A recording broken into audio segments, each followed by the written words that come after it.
안녕하세요. 오종혁 구호입니다. 오늘은 조선의 얼 광화문이라는 설명문을 공부하겠습니다. 문화재청에서 엮은 건데요.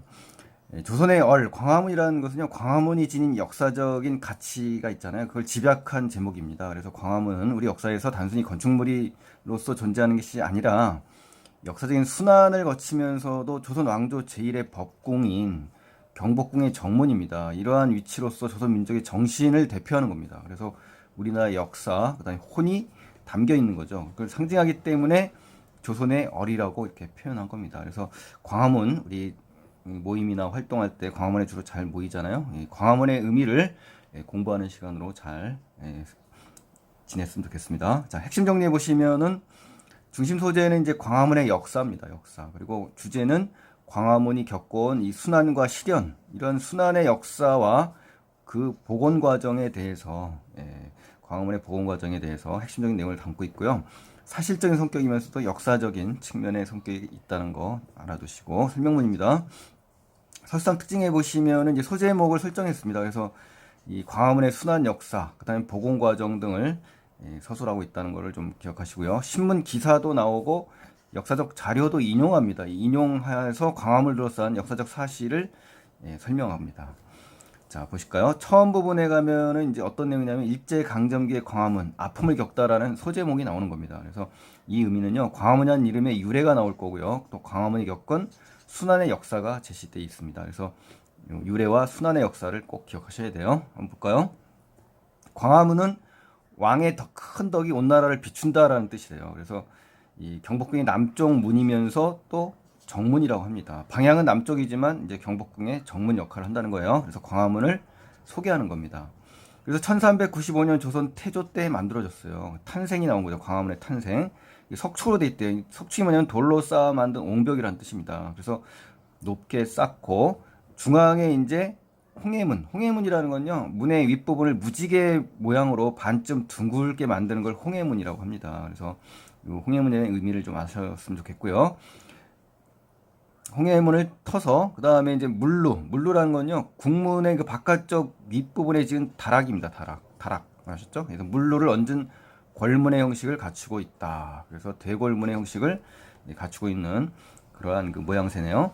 그래서 창건이라는 것은요, 이제 설립한다, 창립한다, 이런 얘기잖아요. 건축물을. 그래서 창건 당시의 그 이름이 오문이었다고 합니다. 오문. 그래서 이 오문의 의미는요, 이 성곽의 남쪽에 있다는 뜻입니다. 그래서 이 당시의 이름은 오문이었다는 걸 기억하시고요. 광화문이 지금의 이름을 얻게 된 것은 바로 1426년 세종 때 이름이다. 세종 때. 그러니까 이름이 처음부터 광화문은 아니었어요. 이것은 이제 집현전 학사들이 나라의 위험을 알리고 또 문화를 널리 만방에 보여준다는 뜻으로 새롭게 붙인 것이다. 그래서 여기서는 이제 광화문의 상징성이 드러난 겁니다. 그래서 여기까지는 광화문 이름의 유래에 대해서 설명을 한 겁니다. 자, 원래 경복궁은 광화문, 근정전, 사정전, 강연정, 교태전, 이게 이제 남북으로 쭉 이어진 건축물입니다. 일직선상에 있는 거예요. 그래서 관악산을 이제 바라보게 되는 겁니다. 그래서 근데 이제 일제가 어때요? 조선 총독부를 이제 근정전 바로 앞에 세우면서 이제 문제가 되는 겁니다. 그래서 이 근정전 바로 앞에 조선 총독부를 세운다. 즉 광화문과 근정전 사이에 이제 세우는 거죠. 그러니까 이제 광화문을 삐딱하게 비틀어 버립니다. 그래서 관악산이 아닌 어디를 본다? 남산을 바라보게 했다는 겁니다. 그래서 원래 남산에는 단군을 비롯한 여러 신들을 모신 국사당이 있었거든요. 그래서 일제는 이 국사당을 또 허물고 그 자리에 일본 건국 시조를 신으로 받드는 신사를 건립한 겁니다. 그러니까 우리 조상의 우리의 얼을 완전히 말살하는 그런 수작이죠. 이 모든 것이 이제 조선 민족의 정통성이라든가 그렇죠? 정기를 훼손한 겁니다. 그래서 조선 백성을 일왕의 백성으로 이제 만들기 위함이다. 그래서 결국은 일제의 광화문을 훼손하려는 이 의도가 이 속에 담겨 있는 겁니다. 정통성, 정기훼손. 자, 이처럼 광화문은 이름과는 달리 어때요? 순환의 역사를 겪은 겁니다. 그래서 이 왕의 큰 덕이 온 나라를 비춘다고 했잖아요. 그런 광화의 뜻과는 완전히 다르게 일제에 훼손당하는 그런 아픔을 겪은 겁니다. 구한말은 이제 우리 조선 말에서 대한제국까지의 시기입니다. 그래서 1897년부터 1910년 한일 합방 전까지예요. 그래서 오늘에 이르기까지 우리 민족이 온몸으로 받아내야 했던, 온몸으로 순환을 당해야 했던 근현대사의 비극을 압축해 놓은 그런 상징물이 된 겁니다. 그래서 광화문의 의미를 좀 아시는 것이, 그렇죠? 훨씬 더 의미가 있겠죠. 자, 두 번째는 이제 가운데 중간 부분인데요. 그 첫 번째 부분에는 뭐냐? 총독부 새 청사가 이제 광화문을 밀어내 버립니다. 드디어. 그래서 일제가 광화문을 철거하려던 이제 계획이 제시되어 있습니다. 한번 보시죠. 자, 제국주의. 제국주의라는 건요, 그러니까 힘으로 또는 경제적으로 민족을 정벌하는 겁니다. 다른 나라 민족을. 그래서 이 침략주의적 경향을 갖고 있는 게 이제 제국주의입니다. 그래서 일본이 조선을 병탄이라는 것은 남의 나라 영토를 제 것으로 만드는 것을 병탄한다고 합니다. 그래서 1910년 8월 29일을 가리켜요. 그래서 이것이 지난 지 6년째 되는 해에 조선 총독부가, 그렇죠? 한일 합방 이후에 이 조선 총독부가 새 청사를 이제 신축을 하려고 합니다. 그래서 이 조선을 영원히 식민 통치하겠다는 이제 그들의 야욕이 있는 거죠. 야욕이라는 것은 야망, 야심, 더러운 욕심입니다. 그래서 이러한 욕심이 날이 갈수록 더 심해진 겁니다. 그래서 일제가 새 청사의 터로 선택한 곳이 어디냐면 500년 조선 왕조를 호령했던, 그렇죠? 주의하고 명령했던 이 경복궁 앞뜰인 겁니다. 그래서 이 일제가 새 청사를 짓기로 하고 한 겁니다. 조선 총독부의 새 청사를요. 그다음에 이제 다음은 이제 1910년인데요. 5월 15일인데, 자, 대한매일신보에 경복궁이 없어지네라는 제목의 기사가 생겼습니다. 그래서 이 기사를 통해서 어때요? 조선 총독부 청사를 짓기 이전부터 경복궁이 이미 훼손된 겁니다. 그러니까 이 조선 총독부 신청사가 짓기 이전부터 경복궁은 이미 훼손되기 시작한 거죠. 1910년 5월 15일자에 실렸다는 걸로 봐서는요. 그렇죠? 예. 그래서 이 왕실 사무를 총괄하던 국내부가 있었는데, 이 경복궁 내 공원 신축을 위해 전각 4,000여 칸을 경매로 넘겼다고 합니다. 그러니까 훼손되기 시작하는 거죠. 조선인과 일본인 80여 명이 이제 경매에 참여했대요. 이제 일반인들이 이제 참가를 한 겁니다. 그래서 이 중에 10여 명에게 어때요? 전각이 매각이 된 겁니다. 이 커다란 집들이요. 그래서 이 처분이 된 거죠. 그래서 조선 왕조의 상징인 이 경복궁이 일반인에게 이제 팔리면서 이제 훼손되는 장면을 얘기하는 거니까요. 이 경복궁은 애초에 이미 훨씬 이전에 훼손되고 있었다는 것을 우리가 알 수 있는 겁니다. 자, 일제의 총독부 새 청사가 이제 모습을 갖춰갈수록 어때요? 경복궁은 점점 더 초라해지겠죠. 몰골로 변해갔습니다. 그래서 그런데 공사를 진행하다 보니 그들에게는 광화문이 눈에 가시였어요. 경복궁의 다른 전각, 커다란 집을 이제 전각이라고 하는데, 이 조선 총독부가 앞을 가로막고 서 있으니까 문제될 것이 없는데, 광화문은 어때요? 조선 총독부 앞을 떡하니 가로막고 있는 형상이었기 때문이죠. 그러니까 이들이 이 상태로 어떻게 해요? 가만히 놔둘 리가 없는 거죠. 그렇죠? 그래서 조선 총독부는 일제의 조선 지배를 상징하는 건물인데, 그렇죠? 조선 총독부는 광화문이 그 건물을 딱하니 가리니까 어때요? 그 상징성의 의미가 퇴색되잖아요. 그래서 일제가 어때요? 자기네 그 신청사 조선 총독부 건물을 돋보이게 하기 위해서 광화문을 없애려고 했던 겁니다. 그래서 일제의 눈에 가시가 된 광화문의 모습을 제시한 겁니다. 자, 그 다음에 이제 보실까요? 가운데 이제 두 번째 부분입니다. 중간 두 번째. 사라지려는 이 한 조선 건축물을 위하여, 광화문을 위하여입니다. 그래서 광화문 철거 반대 여론이 막 형성되는 그 과정을 설명하는 겁니다. 아주 중요한 문단이니까 꼭 집중해서 보셔야 돼요. 1921년 5월 동아일보는, 자, 21년도에요. 광화문 사진을 커다랗게 싣습니다. 그래서 일제 광화문 철거 계획을 처음으로 폭로한다는 의미가 있습니다. 이 동아일보가. 그래서 광화문 철거 반대 여론 형성의 시발점이자 출발점입니다. 그래서 총독부 새 청사가 완공될 무렵에 조선 총독부가 광화문을 헐어버릴 계획이라는 내용이었습니다. 그래서 대한매일신보도 22년 10월 5일 날 광화문 보존 문제에 관한 기사를 실어 이 문제를 다뤘다는 거죠. 보존해야 된다는 얘기죠. 그래서 이렇게 광화문이 철거된다는 소식이 막 돌자 몇몇 일본인 학자들도 그 조선 총독부의 처사가 부당하다고 지적한 겁니다. 그러니까 이 당시의 일본인 학자들조차도 이 문화 보존을 위해서 이것은 부당하다라는 그러한 글들을 올렸다고 합니다. 그래서 광화문 철거를 반대하는 국내 여론은 또 거세지겠죠. 그래서 언론사가 일제히 광화문 철거 계획을 보도했고, 또 사회적으로 여론을 형성하게 됐죠. 그런 일화를 소개한 겁니다. 그래서 기사 읽기, 그러니까 이러한 기사를 지금 제시를 했잖아요. 이런 기사 읽기를 통해서 어때요? 많은 사람들이 사회적 의사소통이 일어나는 것을 보여주는 겁니다. 그래서 이는 사회적 상호작용이라고 합니다. 그래서 중요합니다. 이런 것들이 사회적 상호작용으로서 읽기가 잘 드러난 사건이라는 걸 알 수가 있는 거죠. 그래서 일제의 광화문 철거 계획에 따른 언론들의 보도를 제시한 겁니다.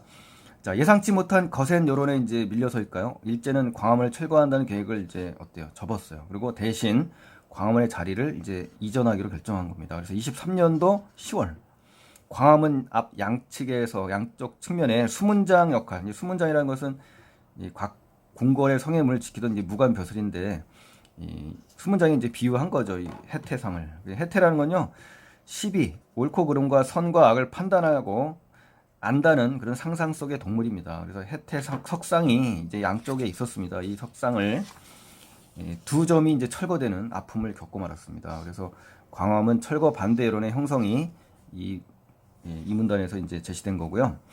세 번째 문단에 가시면 이제 조선일보는 1925년 10월 26일 이제 세 번째 기사문이죠. 나는 가나이다라는 제목으로 애절한 고별사를 실었다고 합니다. 그러니까 고별사라는 건 뭐예요? 작별을 알리는 말이잖아요. 그러니까 이는 광화문 철거를 눈앞에 둔 조선 백성의 암담하고 하소연할 수 없는 이 슬픈 마음을 고별사를 실은 건데요. 이 광화문 스스로의 입을 빌려, 그렇죠? 의인화했겠죠. 이야기하는 형식의 글이었습니다. 그래서 당대 사회 문제가 글에 반영된 그런 모습을 제시한 거고요.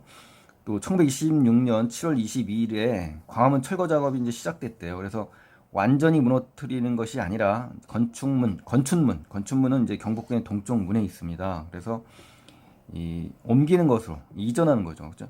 이전하는 것이라 해도 본래의 자리를 뜨는 순간 어때요? 그 존재 가치는 빛이 발할 거 아닙니까? 그렇죠? 그래서 이제 광화문은 경복궁 앞에 일직선상으로 놓아야만 정문으로서의 위상이 있는 거잖아요. 근데 왕의 덕을 나라에 비춘다는 이 광해의 뜻에 담겨있는 문화적 이런 상징성을 깨트리는 거잖아요. 그렇죠? 그래서 자리를 뜨는 순간 이미 그 존재의 의미가 사라진다는 것을 의미하는 겁니다. 그래서 철거 작업이 시작된 뒤 26년 8월 29일 동아일보에서는 어때요? 광화문 해체 수일 전에 착수했다라는 제목의 기사를 실습니다. 그래서 결국 자리를 옮겨버린 이 광화문의 모습, 그리고 이에 따른 언론들의 보도가 나온 겁니다. 자, 그다음에 이제 네 번째 이제 문단인데요. 가운데 보시면은 이제 가운데 세 번째입니다. 가운데 세 번째. 다만 그를 위하여 아까워하고 못 잊어 할 뿐이다라는 그런 내용입니다. 소제목이에요. 그래서 일제 광화문 철거 계획이 나오고요.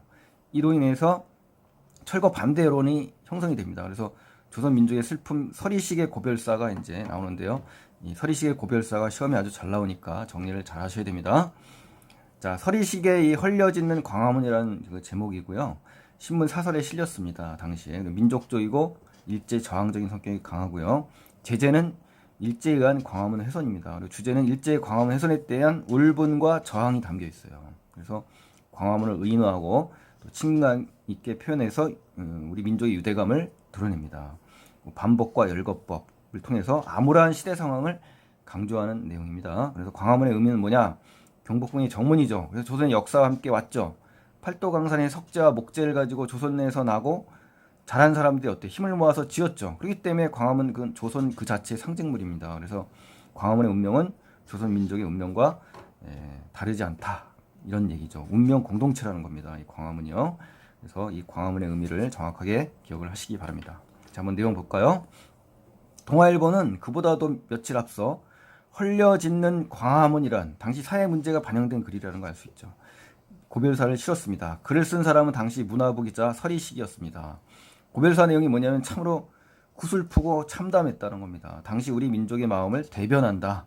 또 서리식은 우리의 민족 혼, 민족 문화, 이게 말살되는 데 대한 분노와 울분을 강한 어조로 힘있게 표현함으로써 붓으로서, 자, 붓은 뭐예요? 글이죠. 일제에 저항했다. 그러니까 글을 써서 일제의 저항의식을 나타냈다는 것을 비유한 겁니다. 그래서 신문에 실린 이 고별사의 의의를 제시한 거고요. 고별사를 통해서 이제 폭로한 겁니다. 일제의 만행을. 그리고 민족혼이 짓밟히는 데 대한 분노, 울분, 이거를 갖다가 드러내서 광화문에 대한 민족적인 관심을 불러일으킨 겁니다.